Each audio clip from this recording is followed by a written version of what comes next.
Com a palavra, Vossa Excelência.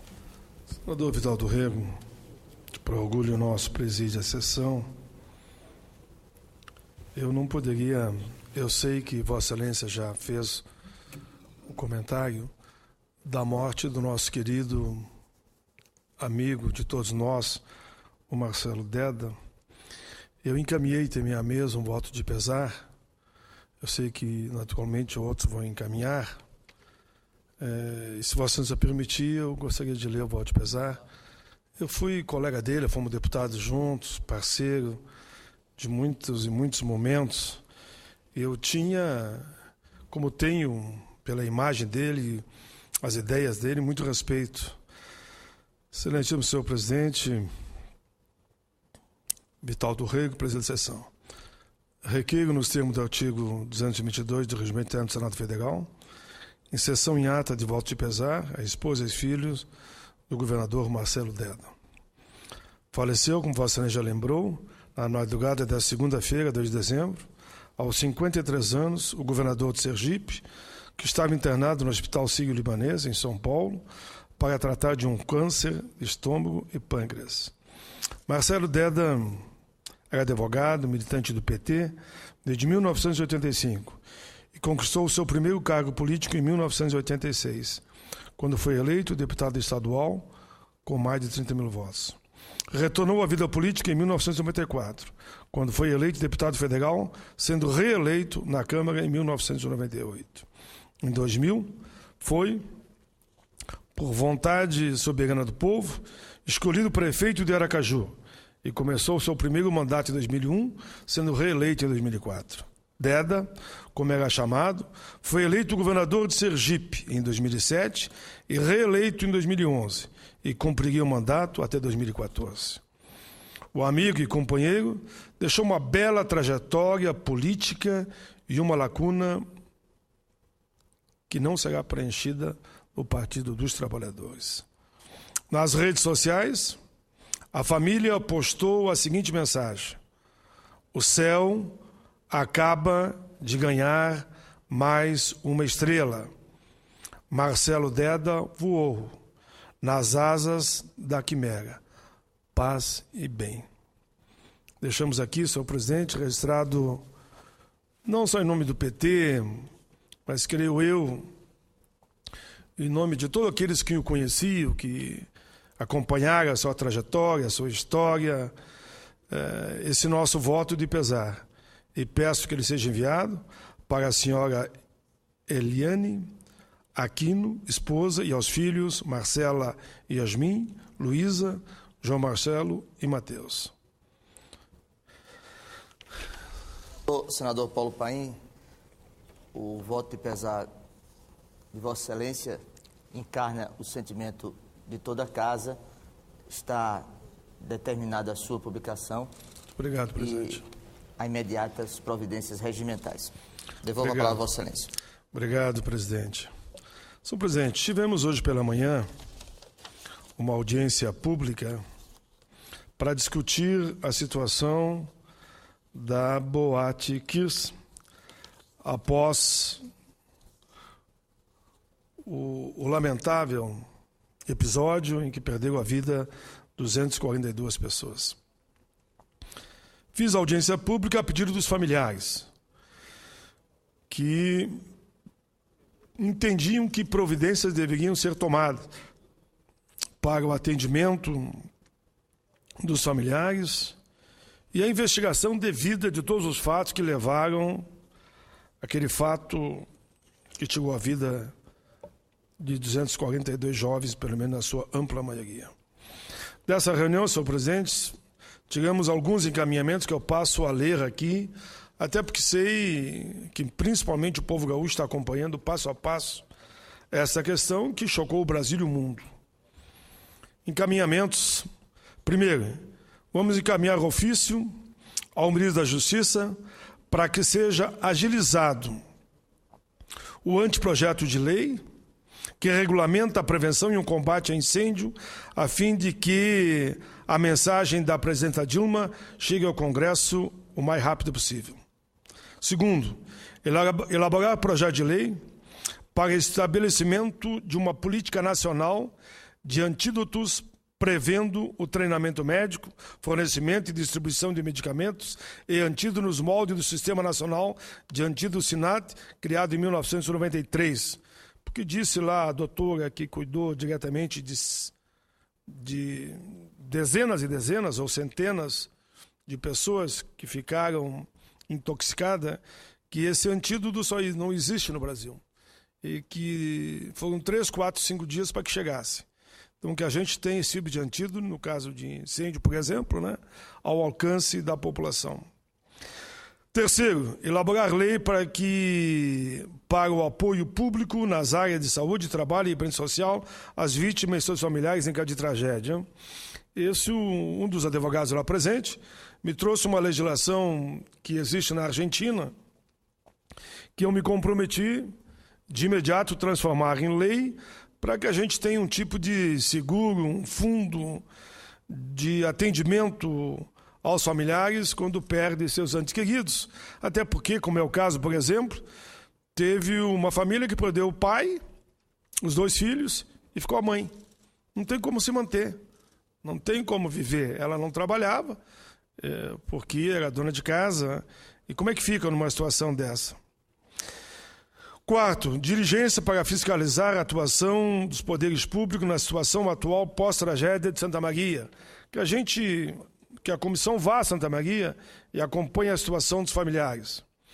Elaboração de política de incentivo à cultura. Aqui, em resumo, as universidades querem, senhor presidente, que haja, principalmente nas universidades públicas, um espaço onde os jovens possam se formar e fazer ali sua festa de formatura sem ter que ir para uma boate. Local, uma boate, paga uma fortuna e ainda, como é aquele caso, virou um caldeirão, né? Onde as pessoas morreram. Essas foram algumas das sugestões que foram tiradas no evento. Criação de políticas públicas, que muitas delas poderão ser implementadas a partir do próprio Estatuto da Juventude, que eu tive a satisfação, seu relator à casa aprovou, e que falaram também na importância de a criação de uma central de atendimento para casos como esse. Quero agradecer muito aos que estiveram lá. Por exemplo, o presidente da Associação dos Familiares das Vítimas e Sobreviventes da Tragédia ocorrida na Boate Kiss de Santa Maria, que me procurou em Canoas, Rio Grande do Sul, para que eu encaminhasse essa audiência. O senhor Aderbal Alves Ferreira e também o vice-presidente da Associação dos Familiares das Vítimas e Sobreviventes da Tragédia ocorrida na Boate Kiss, o senhor Walter Souza Cabistani e também o Sérgio. O Alex Monair, o estudante que aqui representou os estudantes, ele que é estudante de psicologia e que coordena o Diretório Central de Estudantes daquela universidade. Solange Garcia, doutora Solange Garcia, professora da Universidade Federal do Rio Grande do Sul, sua especialidade é toxicologia e ela foi que propôs essa lei. O Paulo de Tarso Monteiro Abraão, coordenador-geral da Força Nacional do SUS do Ministério da Saúde, que relatou todo o apoio que aquele ministério deu naquele episódio e está acompanhando. José Eduardo Fogolin, coordenador-geral de média e alta complexidade no Ministério da Saúde, que fez também uma bela exposição. O Luiz Fernando Esmaniotto, que é advogado da Associação de Familiares de Vítimas e Sobreviventes da Tragédia de Santa Maria, que foi quem me sugeriu esse projeto do fundo, baseado numa lei da Argentina que eu já encaminhei, e o coronel Alexandre Augusto Aragon, que ali representou o Ministério da Justiça, principalmente a Secretaria Nacional de Segurança Pública, a Força Nacional, e que foi muito elogiado por todos, bombeiros, a Polícia Militar, o Exército, a Aeronáutica, pelo apoio que deram a todos naquele momento.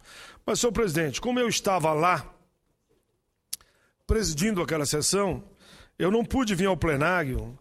Eu mesmo era autor de uma sessão de homenagem ao DIAP. E como só pode ser na segunda-feira, a única segunda-feira livre, a partir do meio-dia, era essa segunda. E como eu tive que ficar lá, e a audiência só terminou às 2h, 1h30 mais ou menos, Eu vim ao plenário, fiz a abertura, fiz uma pequena saudação ao DIAP, mas quero, nesse momento, deixar o meu pronunciamento aqui, como se tivesse feito hoje pela manhã na íntegra, senhor presidente, e vou fazer a leitura rápida. Enfim, quero saudar aqui senadores e senadoras, autoridades, sindicalistas do DIAP. DIAP, Departamento Intersindical de Assessoria Parlamentar, fundado em 19 de dezembro de 83, portanto, daqui a 17 dias, completará 30 anos. O DIAP foi criado para atuar junto aos poderes da República, em especial ao Congresso Nacional e, excepcionalmente, junto às Assembleias Legislativas e Câmara de Vereadores, no sentido de fortalecer a legislação na visão dos trabalhadores do campo da cidade, aposentados e pensionistas, na transformação em normas legais das reivindicações predominantes, majoritárias e consensuais dos trabalhadores. O DIAP é um instrumento dos trabalhadores que foi idealizado pelo advogado trabalhista Ulisses Riedel de Rezende, atual diretor técnico da entidade. É constituído por cerca de 900 entidades sindicais de trabalhadores, congregando centrais, confederações, sindicatos e associações, distribuídas em todos os estados e no DF. Exercem o comando político sindical do DIAP e as próprias entidades. Sua diretoria, por igual, é constituída por dirigentes sindicais. O atual presidente é Celso Napolitano, do Sindicato dos Professores de São Paulo. O DIAP oferece vários produtos e serviços para as entidades filiadas para o público em geral. Diariamente confecciona a agência DIAP, enviada aos filiados por e-mail e disponibiliza na página do departamento na internet. Com periodicidade mensal, publica o boletim e o jornal do DIAP. Além disso, edita séries anuais como os Cabeças do Congresso Nacional e a Agenda para Falar com os Poderes. Faz publicações, estudos técnicos, estudos políticos, caderno de debate e atuação parlamentar. Com destaque para a radiografia do Congresso Nacional, legislatura 2011-2015, por dentro do governo, como funciona a máquina pública, para que serve e o que os movimentos sindicais e sociais possam fazer. Noções de política e cidadania. Ressalta-se a edição histórica, que foi quem foi quem na Constituinte, que rastreou e acompanhou, senador Mozarildo, a atuação de cada parlamentar. A história do DIAP é uma história bonita, que orgulha todos nós. O DIAP tem que cumprir um papel fundamental no Congresso, fazendo a ponte com o conjunto do movimento sindical brasileiro. Eu diria, inclusive, o senador Hollenberg, que presidiu a sessão, foi muito importante, porque dividimos com essas, assim, a responsabilidade do evento, que as principais conquistas aprovadas, principalmente no processo de elaboração da Constituição, de 87 a 88, tiveram, na visão dos trabalhadores, a marca do DIAP. Tive o privilégio de compartilhar com a equipe do DIAP momentos memoráveis. Eu lembrei hoje pela manhã e lembro aqui, aquele encontro lá que tivemos na Federação dos Trabalhadores na Agricultura, onde elaboramos o texto básico que serviu para a defesa que fizemos ali, naquele momento em que os constituintes discutiam um capítulo principalmente da ordem social, dos servidores públicos e da Previdência. Escrevemos no DIAP também o ABC da política salarial, quando presidia ainda a Comissão do Trabalho, que até hoje é uma referência que ajudou a construção da atual política de salário mínimo para o país. Senhor presidente, ao longo desses quase 30 anos, o DIAP cumpriu esse papel de ajudar a formular, ajudar a informar, de contribuir com o debate, subsidiar argumentos fortes para nós todos, na linha de interesse do nosso povo, aqui dentro e no debate público, mesmo lá fora. Então, o DIAP, eu diria, é um marco na história do Parlamento Brasileiro. Parabéns aos seus diretores, ao presidente Celso Napolitano, a todos os integrantes do corpo técnico, entre eles Ulisses Riedel e Antônio Augusto de Queiroz. Senhor presidente, o DIAP, Departamento Intersindical, cumpre o seu papel na história. Nos seus 30 anos, ele deixou marcado, em muitos e muitos momentos, um papel fundamental na defesa sempre dos interesses dos trabalhadores. Por fim, senhor presidente, eu quero ainda fazer um registro sobre o que está acontecendo hoje no Rio de Janeiro. A ONG Instituto FGTS Fácil promoverá no dia de hoje, 2 de dezembro, nos Sindicatos dos Trabalhadores da Indústria Civil no Rio de Janeiro, um importante debate sobre as propostas de mudança da Lei 8.036 de 1990, que dispõe sobre o Fundo de Garantia por Tempo de Serviço. O evento, denominado Fórum FGTS 47 anos, Justiça para o Trabalhador, pretende, como sugere o nome, buscar fórmulas que beneficiem milhões de trabalhadores brasileiros cujas contas vinculadas integram os recursos do fundo. Autor do PLS 581 de 2007, que propõe mudança na legislação do fundo para melhorar a remuneração das contas vinculadas, fui convidado pela entidade promotora a participar do evento. Não pude, porque tinha que estar aqui devido a essas duas agendas de hoje pela manhã. Mas quero, de imediato, dizer o Instituto FGTS Fácil, que se estivesse lá defenderia sim com muita consciência e com muita tranquilidade, eu sei que tem o apoio deles, que o Fundo de Garantia é uma poupança nossa. Ele deveria ser corrigido conforme a poupança, algo em torno de 1%, e hoje ele recebe 3% ao ano. Na verdade, o FGTS é o fruto do trabalho diário dos trabalhadores, que eles teriam mais do que o direito de receber, pelo menos como se estivesse guardando o dinheiro na poupança, no ato da aposentadoria, o que fossem demitidos receberiam o dinheiro. Enfim, muitas são as perdas. Essas perdas são discriminadas no citado projeto, e aqui eu destaco aonde? De fraude nas empresas, especialmente pelo não recolhimento das parcelas mensais ou de multa a ser aplicado, o valor estimado de 80 bilhões, de expurgo dos planos econômicos Bresser e outros, não reconhecidos pela Justiça Federal, no montante estimado de 24 bi, da não aplicação dos índices compatíveis da atualização monetária, com impacto calculado em 67 bilhões, além de outros fraudes e ditos erros, entre aspas, bancários que lesavam o patrimônio dos trabalhadores em mais de 16 bilhões de reais. Esses números hoje estão evidentemente ultrapassados. Calcula-se que somente a manutenção da TR, como fator de atualização monetária dos saldos, seja responsável por um expurgo ou um prejuízo de 210 bilhões de reais. E que mais 27 bilhões de reais poderiam engordar as contas vinculadas se tivesse adotado a divisão abaixo de 50% dos lucros líquidos resultantes dos financiamentos investidos. Uma das formas propostas pelo PL 58 de 2007 para amenizar o prejuízo dos trabalhadores, a qual coincide com a pauta do fórum, que está se realizando nesse momento, é buscar que haja a correção, pelo menos de acordo com o processo correspondente à aplicação da poupança.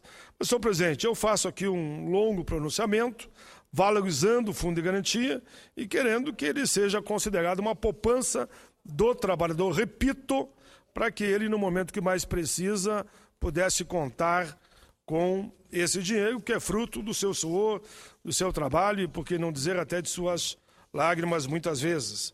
Senhor presidente, eu peço a Vossa Excelência que considere na íntegra todos os meus pronunciamentos. Obrigado, presidente. Agradeço a Vossa Excelência, constará na íntegra os 3 pronunciamentos de Vossa Excelência.